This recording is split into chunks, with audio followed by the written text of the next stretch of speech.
Alhamdulillah, alhamdulillahi binikmatihi tatimmus shalihat wa ala alihi wa sahbihi wa man wala.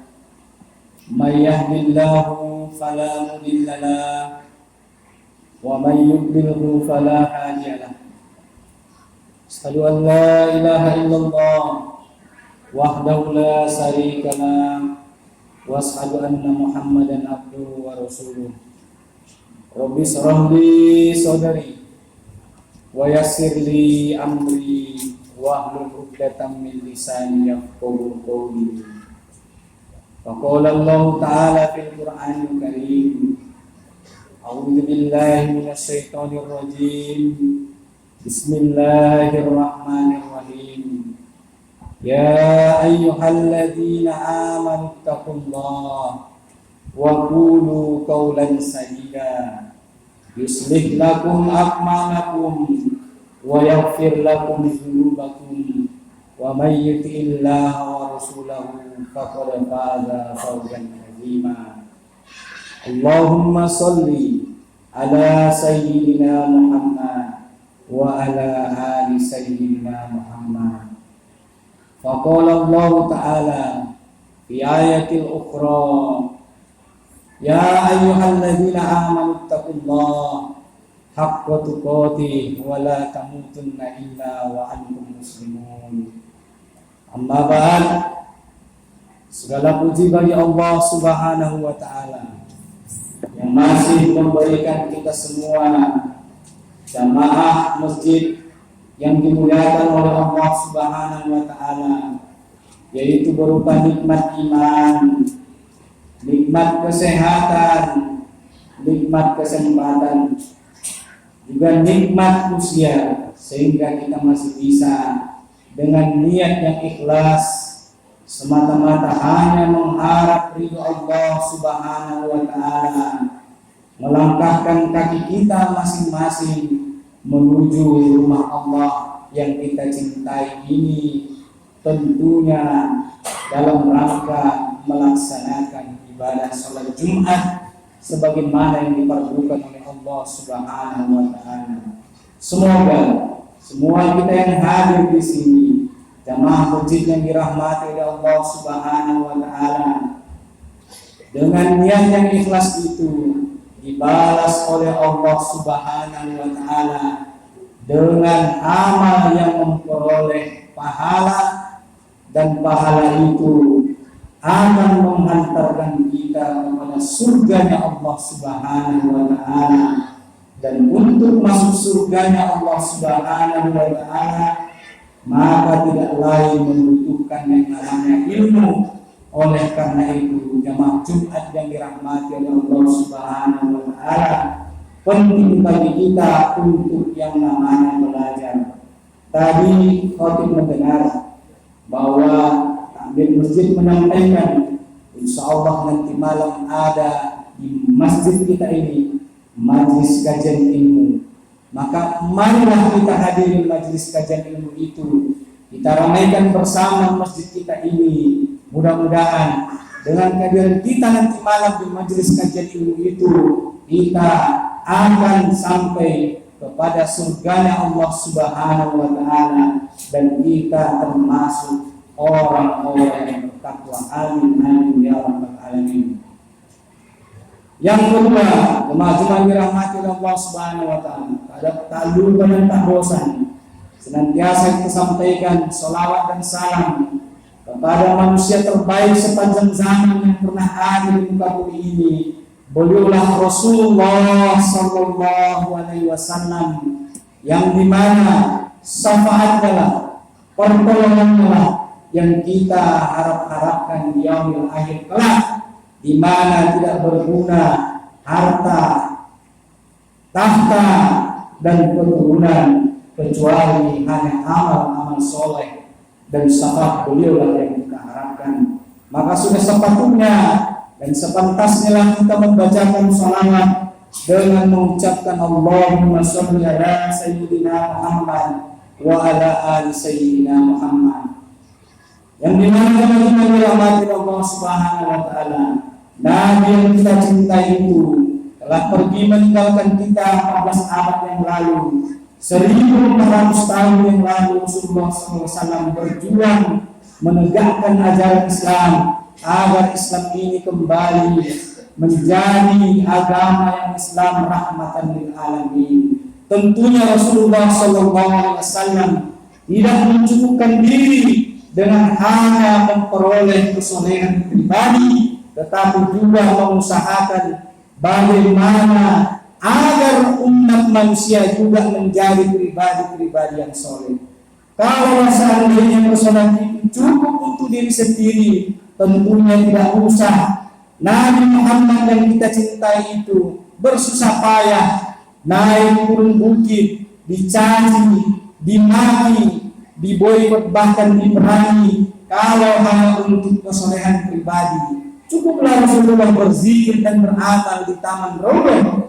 Tetapi teman-teman yang dirahmati Allah Subhanahu wa taala, sejarah telah mencatat bahwa Nabi kita yang kita cintai itu adalah berjuang untuk menegakkan kalimat la ilaha illallah Muhammadur Rasulullah, yang kalimat inilah nanti kita bernaung di bawah bendera Rasulullah SAW di yaumil akhir kelak.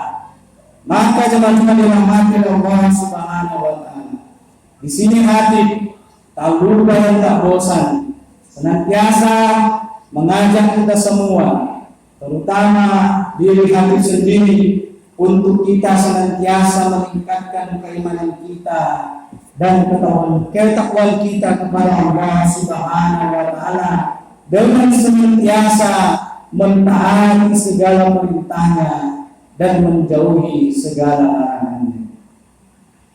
Jemaah Jumat yang dirahmati oleh Allah Subhanahu wa taala, adapun tema khutbah kita pada kesempatan kali ini, khatib ingin membawakan sebuah tema, yaitu yang berkaitan dengan takwa. Jemaah Jumat ma'asyiral muslimin yang dirahmati oleh Allah Subhanahu wa taala, Ali radhiyallahu anhu menyampaikan bahwa yang dimaksud dengan yang namanya takwa definisinya ada 4. Yang pertama yaitu jemaah-jemaah yang dirahmati Allah Subhanahu wa taala, bahwa yang namanya takwa disampaikan oleh Ali radhiyallahu anhu, yaitu yang dimaksud dengan takwa adalah al-khawfu minal jalil, yaitu merasa takut terhadap Allah Subhanahu wa taala. Jemaah-jemaah yang dirahmati oleh Allah Subhanahu wa taala, maka sudah sepantasnya dan sepatutnya sebagai seorang mukmin, sebagai seorang muslim, kita senantiasa memelihara rasa takut di dalam diri kita terhadap Allah Subhanahu wa taala. Karena jemaah yang dirahmati Allah Subhanahu wa taala, kalau tidak ada rasa takut di dalam diri kita terhadap Allah Subhanahu wa taala, tidak takut terhadap ancaman neraka Jahannam yang sangat pedih apinya dan siksa dari Allah Subhanahu wa taala, tentulah mungkin kita sebagai manusia akan selalu berbuat kemungkaran, selalu berbuat maksiat, karena tidak ada yang kita takuti satupun di alam dunia ini. Oleh karena itu jemaah-jemaah dirahmati oleh Allah Subhanahu wa taala, sudah sepantasnya dan sepatutnya siapapun kita, dimanapun kita, senantiasa kita merasa khauf, merasa takut terhadap Allah Subhanahu wa taala 24 jam dalam sehari, baik seminggu, sebulan, setahun, seumur hidup, senantiasa kita memelihara rasa takut terhadap Allah Subhanahu wa taala agar kita selamat menuju kampung halaman yang abadi, yaitu negeri akhirat, kehidupan setelah kematian. Jemaah-jemaah yang dirahmati Allah Subhanahu wa taala, maka sebagai seorang mukmin, siapapun kita, baik itu seorang pemimpin, sudah sepatutnya takut terhadap Allah Subhanahu wa taala. Kalau pemimpin itu menzalimi rakyatnya, melalui kebijakan-kebijakannya yang zalim. Jemaah yang dirahmati Allah Subhanahu wa taala, seorang pemimpin yang zalim bukan dari tampilan fisiknya, tetapi seorang pemimpin dilihat zalim atau tidak adalah dilihat melalui kebijakan-kebijakan atau peraturan-peraturan yang dijalankan di tengah-tengah masyarakat. Maka jemaah yang dirahmati Allah Subhanahu wa taala, siapapun kita, maka kita adalah pemimpin sebagaimana yang Allah sampaikan, kullukum ra'in wa kullukum ra'in an mas'ulun an ra'iyatihi. Setiap kalian adalah pemimpin dan setiap pemimpin akan dimintai pertanggungjawaban oleh Allah Subhanahu wa taala. Maka jemaah yang dirahmati Allah Subhanahu wa taala, sudah sepatutnya pemimpin takut bila kebijakan-kebijakannya ternyata menzalimi dan menyengsarakan rakyat, karena itu akan dimintai pertanggungjawaban di hadapan Allah Subhanahu wa taala. Begitu juga teman-teman yang Allah Subhanahu wa taala, baik itu pribadi kita masing-masing keluarga sebagai kepala rumah tangga akan dimintai pertanggungjawaban oleh Allah Subhanahu wa taala terhadap keluarga yang kita hidupi. Kalau kita mengabaikan nafkah dari keluarga kita bermalas-malasan mencari rezeki Allah dan memiliki hubungan keluarga tanpa ada urusan yang dibenarkan oleh syara, maka sungguh seorang suami sudah sangat berdosa menyia-nyiakan bersantai-santai tanpa berusaha, tanpa berikhtiar. Kalau tidak ada urusan yang menyebabkan seorang kepala rumah tangga boleh tidak mencari nafkah, maka sudah sepatutnya jamaah Jumat dirahmati Allah Subhanahu wa taala, sebagai kepala rumah tangga kita senantiasa berikhtiar dan berusaha dan takut bahwa kita akan dimintai pertanggungjawaban oleh Allah Subhanahu wa taala kalau kita menunaikan amanah kita sebagai kepala rumah tangga. Begitu juga seorang istri di dalam rumah tangganya sebagai ummu warabatul bayi juga akan dimintai pertanggungjawaban oleh Allah Subhanahu wa taala terhadap rumah tangga yang diurusnya.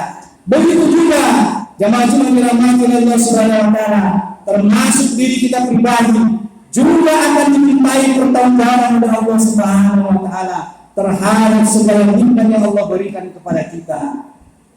Baik itu nikmat mata, nikmat kesehatan, nikmat kesempatan, nikmat rezeki, bahkan apa yang tersembunyi di dalam hati juga semuanya akan ditanyai oleh Allah Subhanahu wa taala semenjak seorang muslim akan balik dan dia mempertanggungjawabkan perbuatannya kelak dihisab di hadapan Allah Subhanahu wa taala.